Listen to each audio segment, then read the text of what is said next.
السلام عليكم، ازيكم؟ تعالوا بقى النهارده نسيح قشطه. نعملها كده سمنه بلدي بطريقه سريعه جدا من غير ولا خض ولا الكلام ده خالص.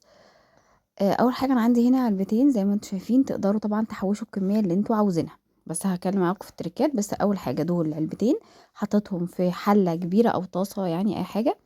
ليه كبيره؟ علشان هي هتفور. ماشي.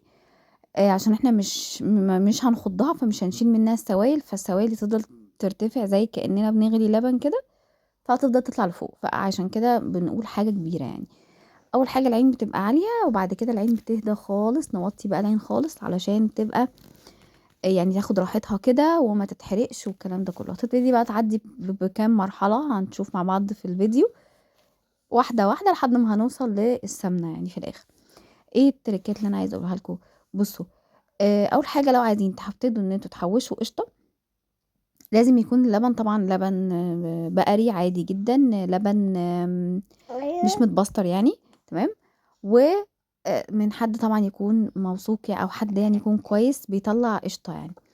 طيب بتحوش ازاي؟ للي مش عارف، علبه في الفريزر، جمعي طلعي وش اللبن حطي، بعد كده غليتي لبن تاني، طلعي العلبة وحطي فوقيهم عادي جدا، مفيش مشكلة. طيب ايه بقى موضوع الخض ده؟ موضوع الخض ده بتاخدي القشطة بعد ما تفك من الفريزر، تحطيها في عجان، او تقعدي تخضيها يعني ايه تخضيها بايديك؟ تقعدي تعجنيها كده، تقعدي تلفيها تلفيها تلفيها لحد لما تطلع سوائل، وتلاقيها جمعت كورة الزبدة اللي احنا بنروح نشتريها من الناس. تمام. تمام. هو ده الخض. السوائل اللي بتطلع منها دي، لو حابه ان انت تعمليها بالطريقه دي هتستخدميها بقى ايه في المعجنات، في البشاميل، في الكلام ده كله.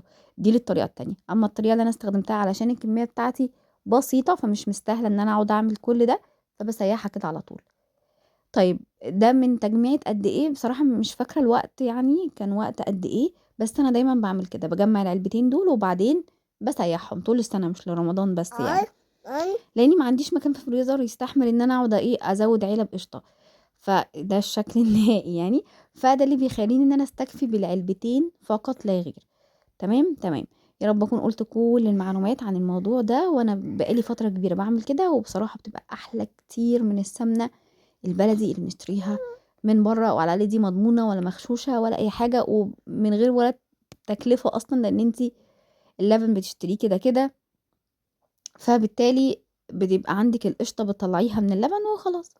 يا رب الفيديو يكون النهاردة مفيد واستفدتوا بيه، وإن شاء الله أشوفكم على خير الفيديو الجاي. باي باي.